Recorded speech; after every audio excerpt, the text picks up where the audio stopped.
A lot of focus on speed. Will you attempt to retake the production speed record from Bugatti sometime soon? Well, that's an interesting question. So we, in our mind, they didn't really take it from us because the Bugatti speed run they did like a year or two ago, it was one prototype car in one direction, so not the production car in two directions. So very very very impressive, extreme speed, but not necessarily a production car speed record. However, the Jesko Absolute is, as far as we can judge, even faster than that, and that is a production car, and it would be very exciting to showcase its ultimate capability in the near future. Yeah, we can't wait. We can't wait, Christian. What drives you to want to continue to smash those records and create these mind-blowing cars? Well, I would put it like this: it's a testament to all the efforts going in by the team, all the efforts to create the car, and to really show the world and ourselves that what we have created stands out compared to anything out there. And if it is possible, we kind of owe it to ourselves and everyone else to show what it is capable of. Also for the customers, of course, who buy it. So we push really really hard to stay ahead of the curve, and that's kind of the proof of the pudding in a way.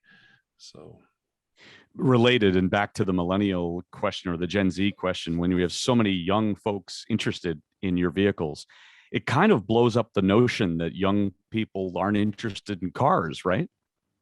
well, exactly, and I think it boils down a lot to I would say incredibly well executed car video games and the YouTube car culture. So I have a 15-year-old son.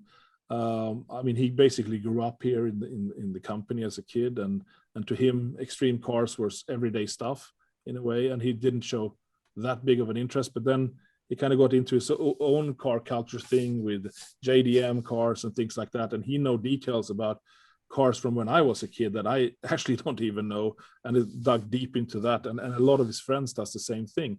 But I think it comes from this kind of YouTube video car game culture, which have absorbed these earlier cool cars as well, and they blend them and mix them knowledge wise with the new cars. So there is this, at least this clique of youngsters who are more car nut than I've ever seen before, and how widespread that is, I don't really know, but I think it's fairly widespread. So there is for sure this interest, and I think what happened to horses 150 years ago or so, when they were replaced by cars. Someone told me there are more horses today than when we used them as well for transportation, and just to have fun with them and compete with them, or whatever we do with them. And maybe the same thing will happen to at least sports cars when everything is kind of electrified or autonomized or whatever, that people still want to enjoy the rush of driving on racetracks or the Nürburgring or other places, or maybe on the public if they're allowed. And there will be a huge culture and following around that. That's what I believe at least will happen, and seeing what happened in history. So